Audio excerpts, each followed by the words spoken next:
vous avais dit que nous avions aujourd'hui le plaisir d'accueillir une école au-delà des 11 de France. Nous accueillons l'école de Tunis qui travaille en liaison avec l'EDAC, avec l'école de Versailles pour des échanges de colloques, de stagiaires. Et nous avons le plaisir de recevoir Jienne Larbi, qui a 26 ans, qui exercera dans la ville de Tunis en droit des affaires.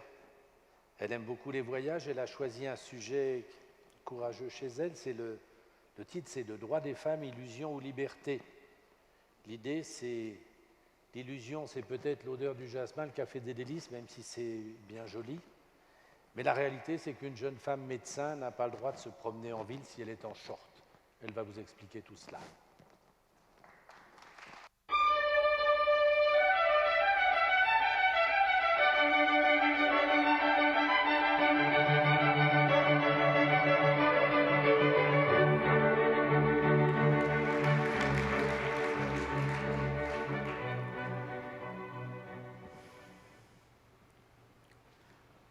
Lorsque la violation des droits humains devient un fait quotidien, un acte banalisé, un état d'esprit, nous pouvons aisément parler d'une nouvelle mentalité qui commence à s'installer en Tunisie post-révolutionnaire. Monsieur le Président, Mesdames, Messieurs, aujourd'hui, on ne peut plus parler d'un seul cas avéré de violation des droits humains, mais plutôt de toute une situation qui remet en cause le respect des droits universels dans une démocratie naissante. Cette mentalité, qui trouve son inspiration dans les mœurs, la coutume et l'usage, et qui bafoue le droit positif dans son ensemble, représente un danger qui menace les acquis de la Tunisie depuis son indépendance. Il est vrai que sur le plan législatif, les droits des femmes sont en développement davantage.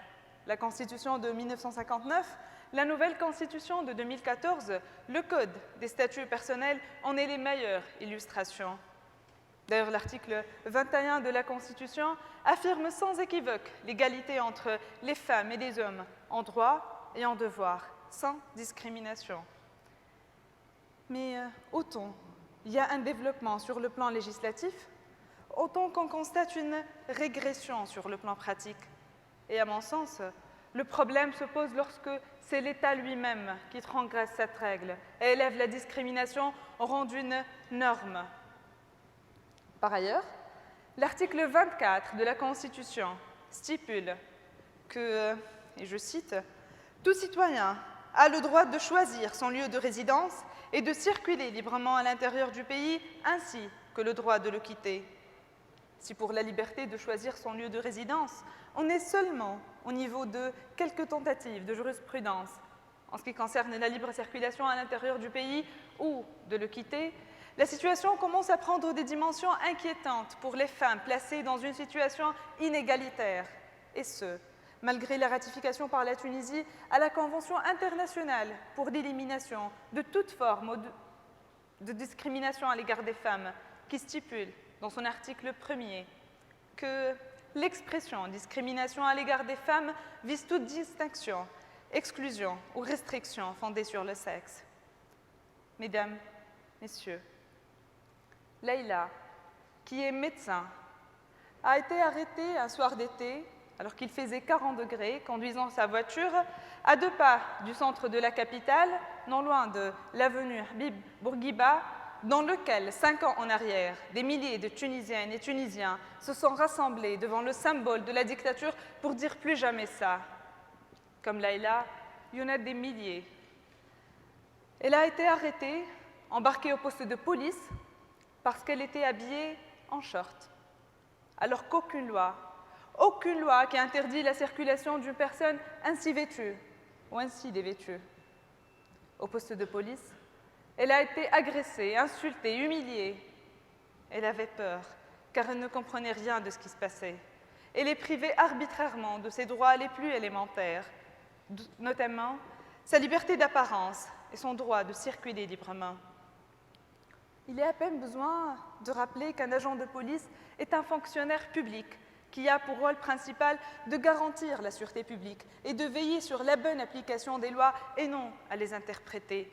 Il n'est censé donner des interprétations farfelues au texte de loi, ni mettre en place ses propres règles. Il doit simplement veiller à la bonne application des textes, surtout que la CEDAW, qui a été adoptée par la Tunisie, invite ces États parties à s'abstenir de tout acte ou pratique discriminatoire à l'égard des femmes. Malheureusement, l'agression ne s'est pas arrêtée au poste de police. Elle s'est poursuivie sur le plan médiatique. Leïla a été soumise à un jugement de valeur où les seules questions posées consistaient à savoir si ses parents lui avaient permis de sortir de chez elle avec cette apparence. Leïla est aujourd'hui considérée comme une fille de mauvaise conduite, coupable, qui mérite d'être condamnée pour atteinte à la pudeur et aux bonnes mœurs, tout simplement parce qu'elle portait des vêtements qui ne plaisent pas à certaines mentalités. En principe, la libre circulation des individus est prévue pour l'ensemble des citoyens.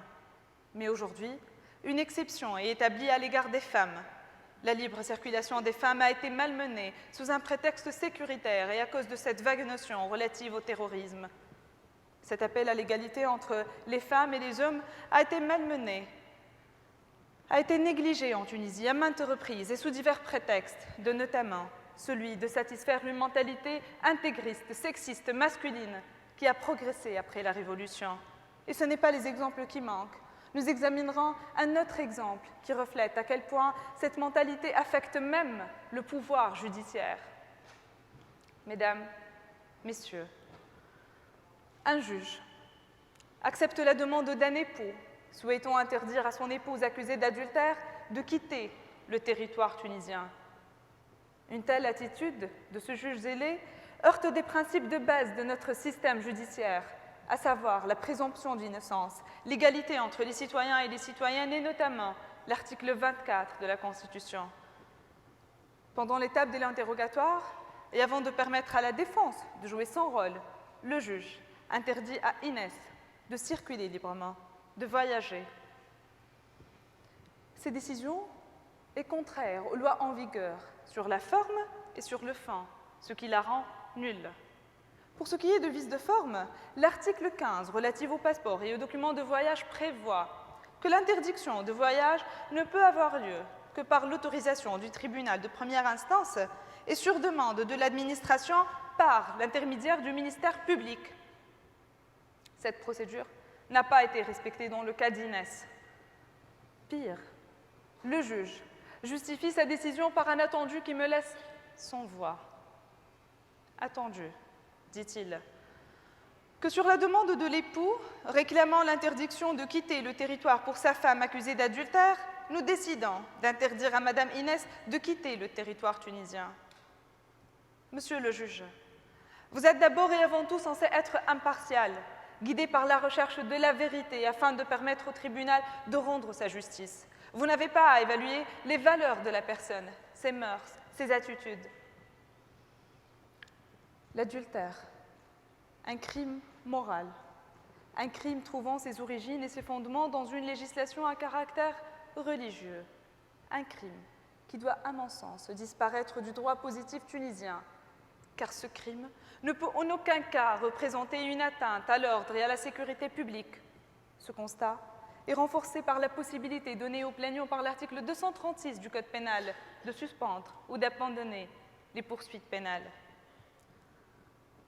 L'interrogatoire est une étape pendant laquelle on ne peut être jugé comme coupable avant d'avoir été jugé par un tribunal et dans le cadre d'un procès équitable. Malgré cela, Inès, qui est normalement innocente jusqu'à preuve du contraire, n'est non pas jugée par un tribunal et dans le cadre d'un procès équitable, mais est victime d'un jugement de valeur, mais est victime d'un jugement personnel, subjectif et moral, émanant d'un seul juge ayant abusé de son pouvoir. La question qui se pose, est-ce que la Tunisie, le pays qui adopte les déclarations universelles des droits de l'homme, la CEDAW, peut-il être considéré comme respectueux des libertés et de la bonne application des lois? La réponse est non. Un juge qui statue arbitrairement, qui se permet d'écarter les conventions internationales, la Constitution, les lois, le devoir de neutralité et d'indépendance, la présomption d'innocence. Un juge qui s'octroie le droit de décider arbitrairement avec une mentalité misogyne, pour ne prendre en considération que des idées préreçues qui n'ont rien à voir avec la loi alors qu'il est là pour l'appliquer, est une aberration qui nous envoie un message selon lequel la Tunisie a encore un chemin très long devant elle. Inès est considérée comme coupable alors qu'aucune preuve n'a été retenue contre elle, alors qu'elle est bel et bien innocente jusqu'à preuve du contraire, conformément à l'article 11 de la Déclaration universelle des droits de l'homme. Et malgré cela, Inès est privée de son droit d'aller et de venir, de voyager, sur la base d'un simple soupçon. Elle est privée de l'un de ses droits fondamentaux et universels. J'accuse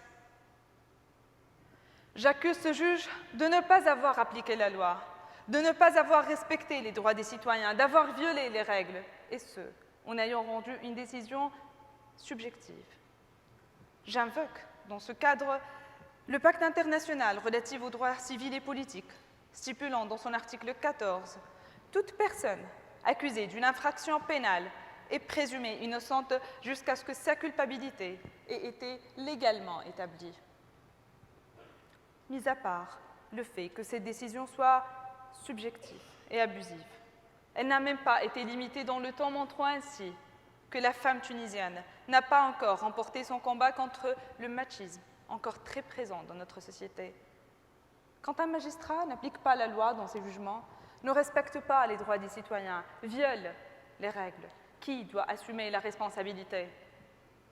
J'invite le Conseil supérieur de la magistrature qui vient d'être élu en Tunisie d'être rigoureux, juste à l'égard de toute personne qui subit une violation de ses droits, qui soit victime d'une décision judiciaire injuste.